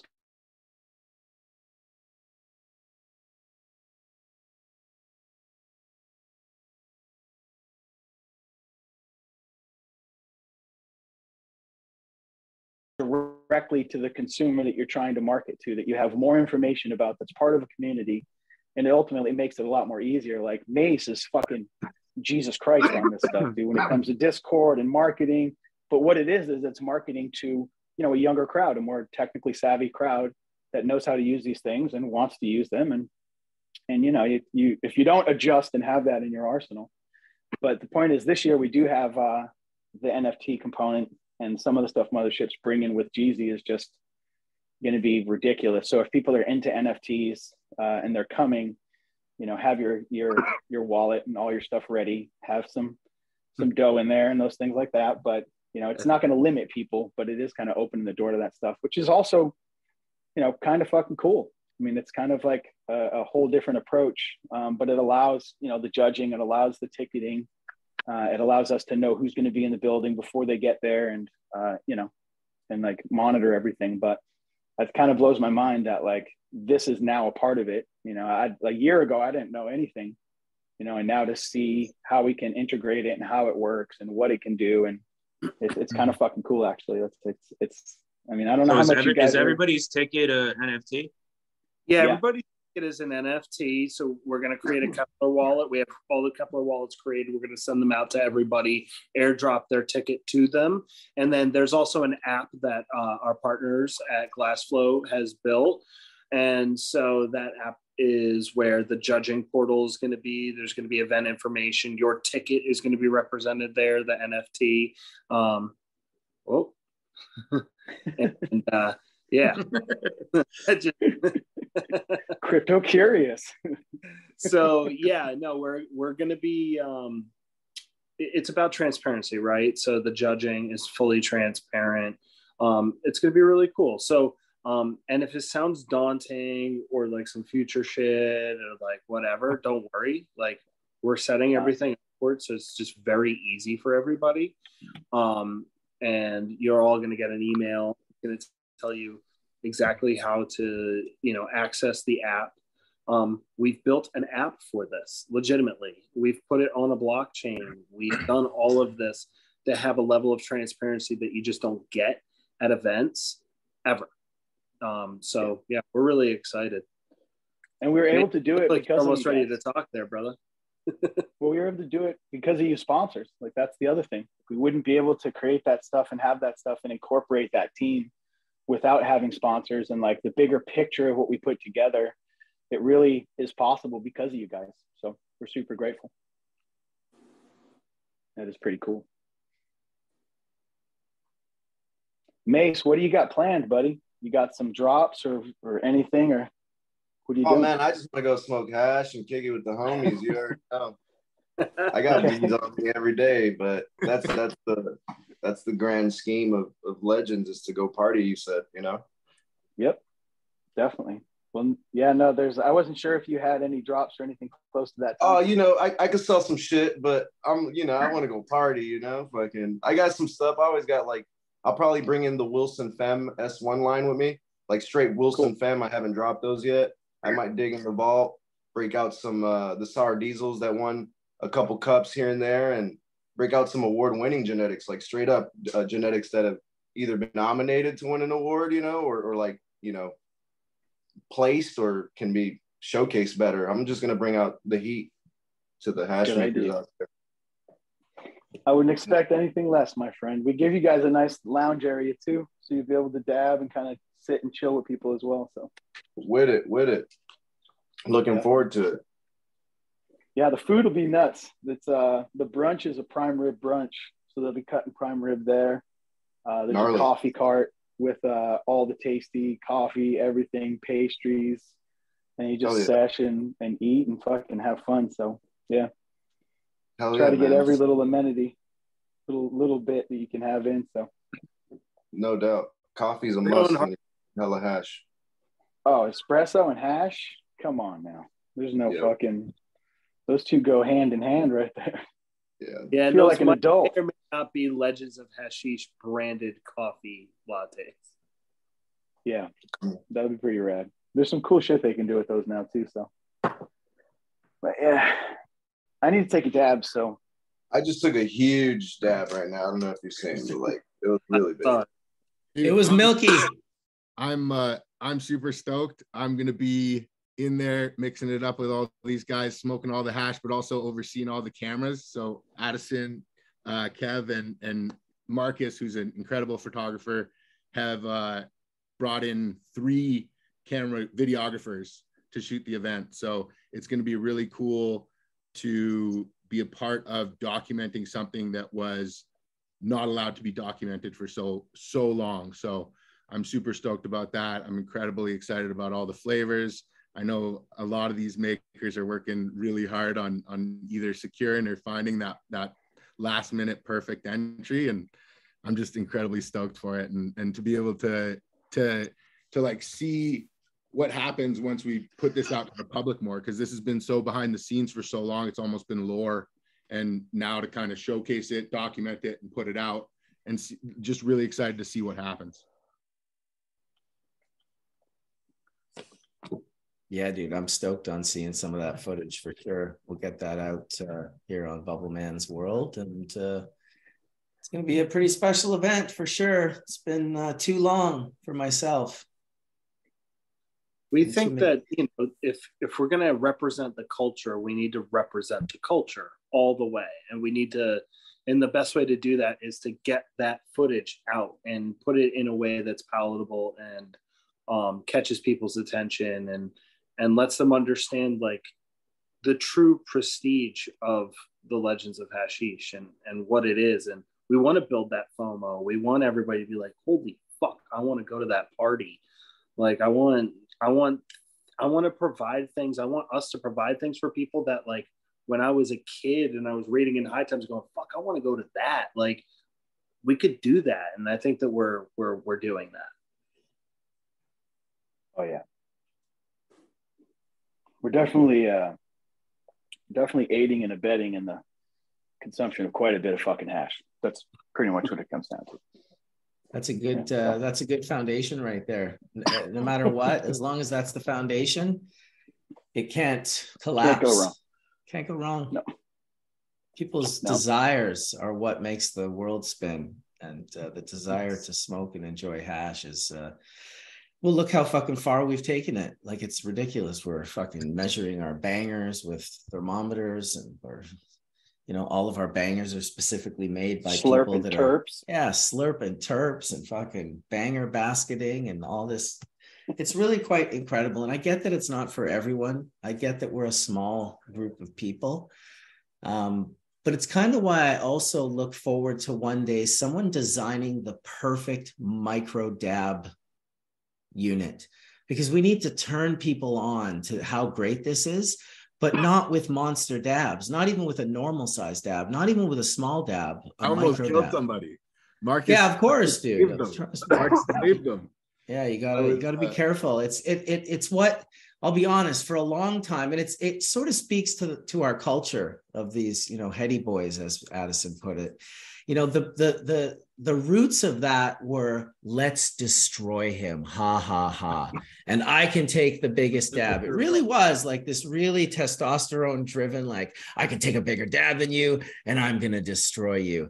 And I knocked countless people out, I'll be honest. When Full Mount Bubble showed up, I want to play devil's advocate to that, because it was like, for me, I lose sight of reality and what is a non-consumer's acceptable dose. And I'm just a generous sharing person. So like, we were in British Columbia together at an event, and this really nice elderly lady was sitting with us, me and Marcus, and we were just dabbing. And this elderly lady was so nice, and she's asking all these questions and talking. She asked me, she's like, can I have a dab? And I was like, absolutely, you can have a dab. Like, and so like, I go to speak like my dab, and I'm like, no, half that, Jim, come on. And so I go to half, and I'm like talking this lady, and Marcus looks over at me, and he's like, dude, is that for her? And I'm like, yeah, man, she's a delightful lady. She's just looking at, and he's like, no. And he went and served her up one of these micro dabs, which was like what's left on my dab when I'm done dabbing. Less. And she was like, she loved it. She had such a great time. She asked him for another one. And I immediately realized, I was like, oh, that would have played out completely differently if Marcus were not to have intervened. So all heroes don't wear capes. Okay. Yeah. I've seen it too many times, I'll be honest. And I did it too many times, I'll be honest too. Like, I just thought it was great too, because when you get humbled and you're a hardcore smoker, you want to go share that with other hardcore smokers. So you're out there looking to humble people. This was also 20 years ago. I haven't been, doing this for more than 10 plus years. I'm more interested in gently letting people come into what we find is special about cannabis and these extracts, and bringing them in nice and gently and being like, listen, this can really get you as high as you want. What I'd rather do is give you the tiniest little bit, take away the fear, give you the taste, give you a bit of a buzz. And if that's nice, you can always take more, but you can never untake any. So if you take a big half Jameson dab, you can't untake it. You're going to be like uncomfortably high for probably at least an hour. And I don't want to babysit people and I also don't want to knock people unconscious anymore. I hated it, watching people hit the ground, thwomp. Well, it's not for everybody, It's not for everybody. Not everybody who goes to the rodeo wants to ride the fucking bull.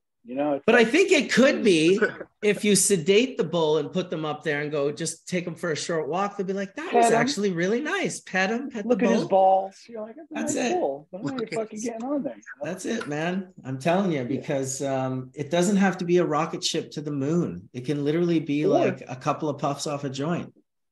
But I also enjoy the pleasure of ninja dabbing the fuck out of somebody with a giant dab that can handle it. Of course. Like Jameson. Like I never see anyone ninja dab Jameson, and he's a fucking Sasquatch. Because there's no need to ninja dab. Furnace. He's ninja dabbing himself. Good point. But no, that's and I wish there was more ninja dabbing. You know, that's what I hope Legends is, like a rebirth of ninja dabbing. Let's bring back ninja people dabbing. Are just, I think we totally should. I think there's a good reason for it. You just know, giving your friend more than they asked for. That's all.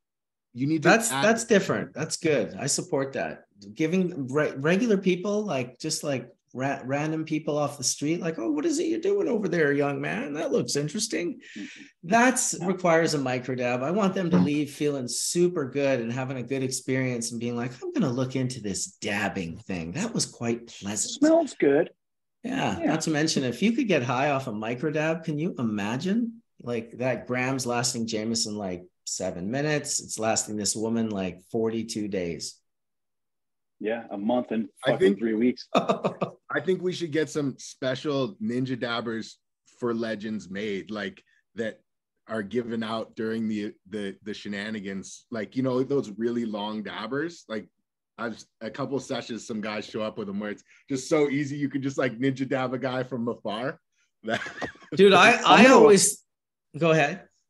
I'm gonna make sure now that I pick a few volunteers that are just there to ninja dab people. Right. That'll be their job. To just be in the crowd and just fucking, oh, you're taking a dab? Well, here's another one. And that'll be, you know, a thing. And that's kind of it's almost like it's in the spirit of Sam, because, you know, Sam was like preloading CBD and then fucking going out and dabbing with everyone. And like, you know, there's stories about Sam, about him and his like, you know, understanding of like an endocannabinoid system and saturating his system with CBD and then going and fucking like dabbing all these people out and actually being able to like use the CBD as a barrier for the endocannabinoid or the receptor so that he didn't get as loaded as everybody else. And like, you know, this is in the spirit of that. I think Sam would be proud of us. We got to mention that. Like a prankster kind of a thing is like the ninja dab. Like a Jingles. Yeah, because you could be like, I'm just busting balls, bro, with the fucking 60 milligrams. That's all I'm doing here. It's the original just blend. Busting your balls. I'll tell you, the ultimate dabs, though. I mean, these take it away. But when you had this kind of carb cap, that is, oh, you just load it up. It's like, all right, here you go. Hey, this is just never ending. What the fuck? Well, you know what? I'm gonna just load the cap. I'm gonna load the tip of the cap and be like, yeah, I got you, dog. And then that's how we'll do it. I got your cap, bro. We got to bring it back, man. And what I also forget too is when you ninja dab someone, as you cap it, you can gently hug them and just bring them in close for like the hug ninja dab. It's true. They are paralyzed. They're paralyzed at that moment. Well, you're hugging them with turf. Yeah, you hug them all around, inside out. It's a gentle hug of terps for their entire body and the whole experience. Watch, Legends is going to be a bunch of dudes hugging each other in a fucking weird room. Like this is not heading in the right direction. We need to the wonders of hash. Yeah. And the spin this back around. Did you mention the connection with Fidel and the food and that going down? Oh, the Legend stuff. Yeah, we ended up we grew too large for Carousel because they can't cater an event of the size that we need, the way that we need it catered, because we have to have catering service. So we had to, you know, find a restaurant that could do that is just as, you know, well loved and respected, and then luckily there is one in Long Beach. So we have those guys. Kev, what's the name of the restaurant, Long Beach? It's called Open Sesame in Long Beach. Yep. Their food is incredible. And the spread is going to be nuts for dinner the first night. It's going to be nuts. Yeah. I mean, just to put it into perspective, we're spending about the same amount on the food this year that we did on our entire budget last year. That's a reality. So we're stepping it up in every way. Yeah. Yes. And for the dabbers, for me and everybody that I know who really dabs, you're gonna have fresh fruit at everywhere, which for me is like all that's the what time. I need. A hot dab, like you get fresh fruit, and I'm a happy boy. So like I think that's huge. I love that. There's a station both days the entire time that has tea, water, fresh fruit, and honey, so that you can go up and get that all the time during the entire event. And which it's is like Roots. the oasis. The honey That's hat. Roots, and that's the oasis to, like, you know, you took too big of a dab, go up there, get a scoop of honey, get some water, do a Tebow on the ground there for a second, fucking get back into it, you know, put yourself back in. So That's amazing. but yeah, it's cool because we also have, you know, we looked at like the High Times origins of everything and how High Times was and the way High Times events were set up and how everyone kind of got together and how the sponsors were involved. So we wanted to kind of throw back to that in a way. And we do have an outdoor area that will have the sponsorship booths with all the vendors out there. And it's kind of a throwback to like that High Times experience that you could have. But then when you come inside, it has the sit down, you know, like the restaurant kind of feel. So we try to create that and sort of incorporate that into it. And then the whole entire design is all Middle Eastern. So like, you know, like fucking pillows and carpets on the floor with pillows and sitting areas and, you know, easy, comfortable shit for, you know, for taking dabs and chilling. So. What we need. Yeah. And then there's, you know, the sponsors come through too with a ton of stuff that'll be on the table. So there's like Apex Ancillary with, you know, there's Q-tip stations, there's dunking stations from Banger Basket. There's, I mean, just a ton of different stuff that's there. You know, Sam and those guys are providing Mystic Timbers, you know, Sam and those guys are providing torches and, you know, other tools and other equipment that we have and, you know, things that we can use for, fusion, you know, so we have a bunch of stuff that's there that makes it work. All you really need is your rig, your personal items. Sam and his team are putting it for everybody. It's going to be for all the judges anyway. It's going to be nutty. Those would be crazy. You know, so we have a lot of products. We have about 25 or so other product sponsors. I wish we could have had like, you know, 40 people that we did this. Might have been a little much, but you know, these guys have stepped up and some of them are making like custom Legends of Hashish stuff for us. That's really awesome. And really our gift bags are valued probably at the same price, if not more than like everybody's ticket costs. Like we're throwing so much value at people who are going to be there. It's going to be stupid. And, you know, it's because of the product sponsors. It's because of all of you here and every other sponsor that came in and did a 120U, 90U, 73U or stepped up and came in. Like without all you guys, like we really couldn't throw this kind of value at everybody because we want it to be a great marketing platform. And I think that this is a great way to do that. And I think we're succeeding, you know, very well. The other thing too, you know, what I always loved about Legends is that there was no trophy.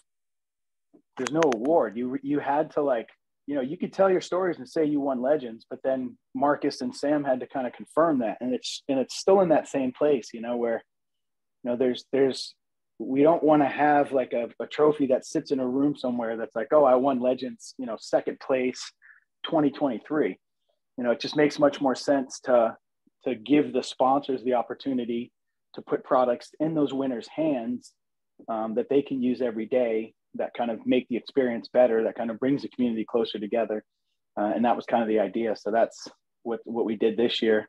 Mothership's going to be making an award first, second, and third for each category, for all three categories.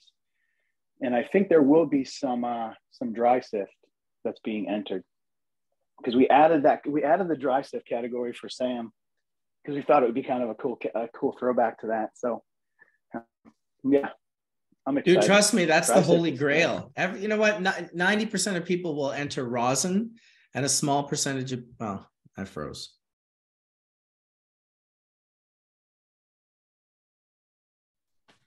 Marcus went cold room. I did, yeah. I froze. I stopped talking the minute I freeze, but you wouldn't know that anyway because I was frozen. I don't know what I was saying. You saying the dry sift is the holy grail? Oh yeah. It's listen. Anytime you're hanging out with hardcore puffers, they'll all have rosin. A smaller percentage of them will have full melt bubble, and almost none of them will have full melt dry sift. And it's just how it goes. So I'd love to see that category grow. Enter your rosin and do well, and maybe even win a placing. But then try to bring in full melt bubble next time, and then try to bring in full melt dry sift. Because to me, that's like, bringing in rosin is the easiest thing. Bringing in full melt bubble is the next hardest thing. Bringing in full melt dry sift is like, holy shit. That's another reality completely. There's something to be said for it. It's very different than, the highest grade full melt bubble is on par with the highest grade full melt dry sift. They're both spectacular. Oh yeah. There's a lot of people that have never tried dry sift. I think they, of course, because dry sift is 6-star. That's it. Rare. That's hard. Very rare. That's like yeah, only the greatest. This is the thing. Only the greatest material will actually work and turn out the way you want it to work out. So it's kind of like there's this word of God going on. Whereas with oil products, whether it's a BHO or a rosin, if you're making it into rosin, listen, we all know what great rosin is. We know what that is. But there's a lot of people who are deceived by what they think great rosin is by just making it look, if it can kind of trick them with the way it looks, they'll be like, oh, this must be a great rosin. It's not that easy, to take and make great hash and then press it into rosin. That's hardcore. Most people are pressing their hash into rosin because it doesn't melt and it can't be dabbed. So they, it's kind of like a lot of rosin, hash rosin is from mediocre hash. Not saying your guys's is, but I'm just saying out in the world there, a lot of people are taking hash. They're taking hash that can't be, and then there's the hardcore few that are just like taking the most ridiculous quality hash and pressing that, which I'm on the fence with that. I'm like, well, if it was 6-star bubble, I don't know if I would press it. It's going to dab just as nice. It's already in form, in heads, like protected. And there is something to be said for the laboratory where everything's going down, where all of the cannabinoids and volatile organic compounds, like filtering that out is different than not filtering it out. I like the mop-up trip that hash offers. And I do see oil as different myself. I see rosin as a hash oil, but not a hash itself. Just because the heads have been melted and it seems like it's oil now, it's always going to melt. Whereas only the highest qualities of hashes, dry sifted or wet washed, will melt. Boom. Is that a melty Darth Vader? Oh yeah, he says on mute. JP's 27 dabs in. He's thinking, I'm probably going to have to hit another dab here soon. I wasn't counting. Yeah, is somebody counting JP's dabs? No, I was just joking around, but I suspect it's a lot. Are we all showing what we're dabbing right now? He's at like 9 or 10 dabs so far, I think. Is what I've got. Damn. Ooh. Could be in the high 8s. Like 20, yeah. The high 8s. Well, Dirty. We'll start counting now. We weren't counting. We'll start counting. Ooh-wee, little 90U pressed into rosin. I like that too. Oh, the legal Canadian market makes it very hard to sell a 90 micron into market. It's you have to see away every grade that you keep separate. So it's like adds $1,000, which shrinks your margin drastically, especially because the tax in Canada. In Canada, yeah. And then also You have to test every micron separately. If you want to keep them separate. So I've done it. It's like it can be like $8,000 just for the COA for that batch. So you have to do big batches. If you're also only releasing 90 micron, well, that's another like, you're going to have to basically, what are you going to do with the other grades? Like if you put too many SKUs on the market, 90, 120, like you might find the 90 sells really well, but the other ones are like, oh, these ones aren't selling quite as well. Oh yeah, that looks nice. So they make it hard here in Canada. Also the lot size. I mean, yeah, the lot size, and Ontario used to be the worst because if they ordered like 5 kilos and then they sold it really fast and wanted another 5 kilos, you had to have it or you would be punished and put down lower on their ordering order the next time they ordered product. And so imagine like that's a whole province. So, and that's 10 kilos. Imagine just making 10 kilos of just 90 micron live hash rosin. Like if you're making just 10 kilos of that, you have quite a bit of the other material and it's also because of the tax, the higher price you put on it, the more ridiculous the tax will be on it. So it ends up, there's a few things that work against us up here, but we're doing the best we can with what we've got.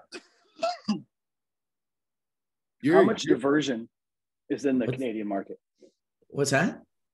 How much diversion? Like in the black market? Well, that all comes from statistics. So it's like there's this alcohol and tobacco board they get information from. There's like they do their own questions, with people throughout the countries. But it's all kind of like, in my opinion, the people who would know the real numbers, they're not talking to. So it's all really just bullshit, all of what they say. I mean, the black market is for sure alive and well. Less so for flour. My friends that were just growing and making money, they find it very hard to make money now because it's, maybe expensive or whatnot, but it's like if you can go to the store and like pick out between like 30 or 40 flavors, and then when you buy it, have it be the flavor that you wanted it to be. I mean, sure, there's shitty brands that sell milled, dried, pre-rolled joints or whatever that are shitty, but there's also, you could navigate it if you needed to. It wouldn't take you long, Addison, to find some decent product where you were like, yeah, I found my dabs. These pre-rolled joints are actually pretty good. This bag of weed is there's products that are doing well. They're the same people from the legacy industry that have moved into the legal industry. And it's just pushing these very large companies slowly out of market share because their whole game was to suck and to short the entire industry. And if they can suck long enough and short the entire industry long enough, they just end up being the last guy standing and own a multi-billion-dollar industry. So I think that's what Canopy and Tilray and, some of these big companies are potentially doing. It's kind of unfortunate, but. Yeah, I was wondering how much, if any, gets diverted from the traditional market into the black market. I think it happens for sure. That's happening as well. Absolutely. 100%. I don't think it's so much diversion. I think that just the black market like competes at a much higher level, like on the level of legal operators. I mean, there's black market facilities that are operating, on the same block in the same building, this, that, whatever, the way some of these places work down here in the US. So I'm not sure like that it's the licensed producers that are necessarily putting stuff out the back door. I think it's like the guy who's running next to him doesn't have a license and doesn't give a fuck, and the here cops they aren't are going there anyways. So they have a billion grams, over a billion grams, just sitting in vaults, like thousands and thousands and thousands of kgs. Remember Indiana Jones? Remember that? Remember the end of Indiana Jones? Which one? They're pushing the crate through the warehouse. Oh yeah, exactly. That's Canadian rec warehouse mids, and it is going out the back door. We are seeing it in the market. I'm here, it's happening. But to answer your question, Addison, what's interesting about like the dichotomy between Canada and the US markets is that in the US, it's the term diversion and sort of that concept is much more clearly defined and quantifiable. Whereas in Canada, the market is still new. You know, we're less than 5 years into this thing. It's happening. How everybody's doing it is a little bit different, but the mids market of the traditional market, it's specifically like Marcus said in flower, is just gone. And that's not because all those consumers are now going to recreational retail stores that are licensed. It's because these consumers are off-putting these batches that they have to write off for whatever reason and destructing them the same way it happens in California. But it's not as easily and openly discussed as it is in California yet. Well, maybe Canadians are just more private. Yeah, we're more polite about it, you know. So it'll happen more, but you know, guys like Marcus coming in and really getting control and getting products out, guys who came up under Marcus, like, you know, Slurm and Brindle and all these guys, like, I mean, not coming up under, but you know, in following in his footsteps. You know, these guys are coming to market. Kind Selections is coming to market, like real people, real smokers. And that's what we didn't have in Canada, that was always present in the US, because when the US legalized, it wasn't federal legalization. So you always had to have a little bit of an appetite for risk to be involved in cannabis. Whereas in Canada, it was like, the lights are on, there's no risk, come raise all the money and do all the things. And so there was no, the individual. It's a high Chad factor. It was a higher Chad factor here than in the US. Yes, absolutely. Yep. No risk. High Chad factor. Yeah, that made a shiver go up my spine. I was like, yeah, that is pretty interesting how legalization, you know, went very different between US and Canada, and you know, kind of lights on all at once, and you know, fundraising all at once right away, you know, really did make things different. You really did have a lot of shitty operators go there. You really did have a lot of fraudsters go there. You really did have a lot of scumbags go there. So to raise money, just to raise money, because the regulatory environment was different. So you know, here in the US, every state is different. You know, and some of these MSOs, one of the things that they are good at is, you know, they're able to take advantage of different regulatory patterns and things in individual markets and play things like that. You know, play the tax in Michigan against California, against Oregon, against Nevada, this, that, whatever. And it's a strategy that some of these brands rely on to survive. So I do think that you know, the difference in the regulatory environment definitely changes what the end user is able to get. The end user in the United States is able to access way more different products and services and things like that than up in Canada, because there's way more people operating, there's way more licensure, there's way more guys making hash. So you know, I think that is definitely part of it, and I think that is definitely something that the black market does a good job of.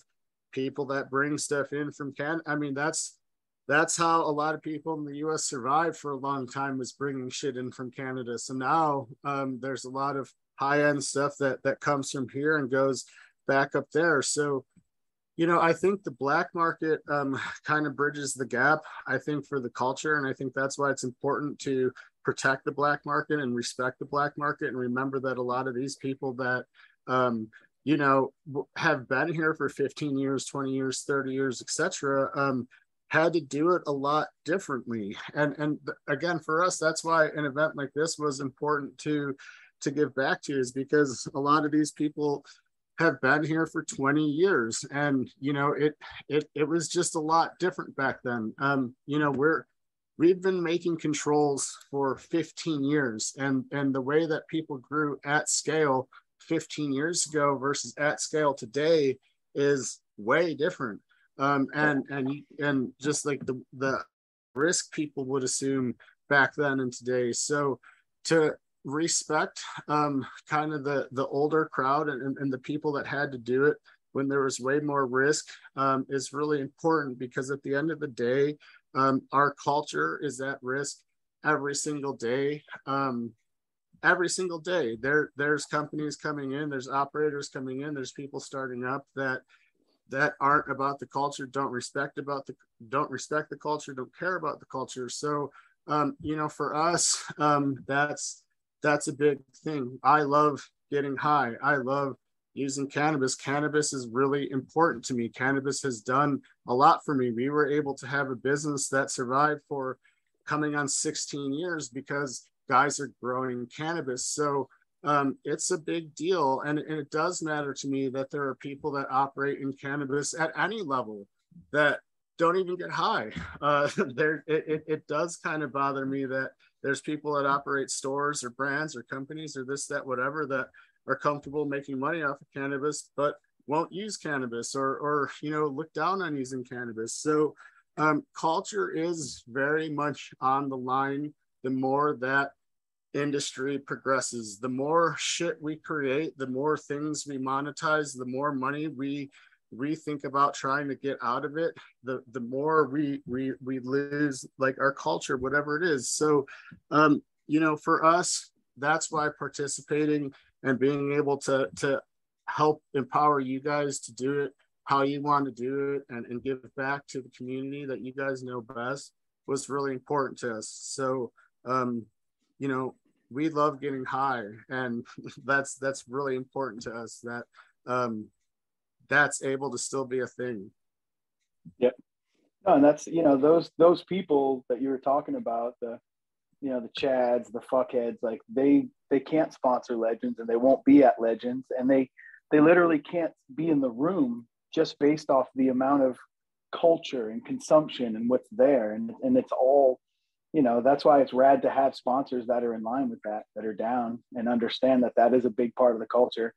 There are people that are, mega dose consumption people that just happen to fall into the hash world. And hey, if you want to talk, actual fucking milligrams, like BHO typically has more milligrams, but I think because solventless is a little less harsh on people, you can consume a lot more of it and get even more milligrams. But that's a whole other story. But no, it's Legends is all about what Marcus and those guys created, and it's getting all the best people together and being able to like celebrate in this way. And now having it on a bigger scale, but still throwing back as much as possible to the old school stuff is kind of been one of the bigger challenges, because you do have to monetize it. You do have to figure it out and do it correctly, and then make it so that at the same time, while you're doing that and balancing that, you have to deal with the politics and the culture itself and how all that stuff works. So I don't know, it's been good because at the same time you're so fucking busy with organizing this. I mean, last year there was 100 people, so that's manageable, right? That's like, oh, okay, you can kind of juggle that. But this year it's 250 people at max, and you're just kind of expanding that list and bringing in these other, figuring out the proper, list of sponsors and everyone that's there. So, it's still a juggle, but at the same time, it's pounds of hash. Yeah, apparently, supposedly, allegedly. But yeah, I mean, private, that's what's great about that too, is that you still have the right to have a private dinner and a private get together in an event where people come together, all invite only.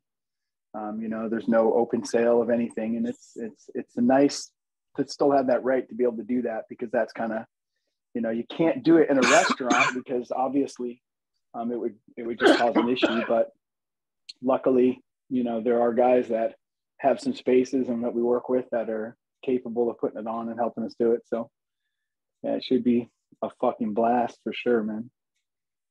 Well, it certainly won't be the last time we speak on it. That's for sure. I know that Addison's got to head out here soon at 11 o'clock. I also have to go off with my 8-year-old son today and go check him out skating. He's doing some skating lessons today. So that's good going to be a highlight for me today, but I definitely want to thank everyone that showed up. I definitely appreciate each and every one of you, and we'll have to have you guys back on Hash Church another day for sure when we're talking for a longer amount of time. JP, we definitely want to have you back and just like talk about, like, for an hour, go into the Terp Slurper and all of the, you're on mute, and all of that sort of information, because people love that, dude. Yeah, that sounds great, man. Love to come back. Absolutely. Well, thank you all for coming out, and we'll have some more.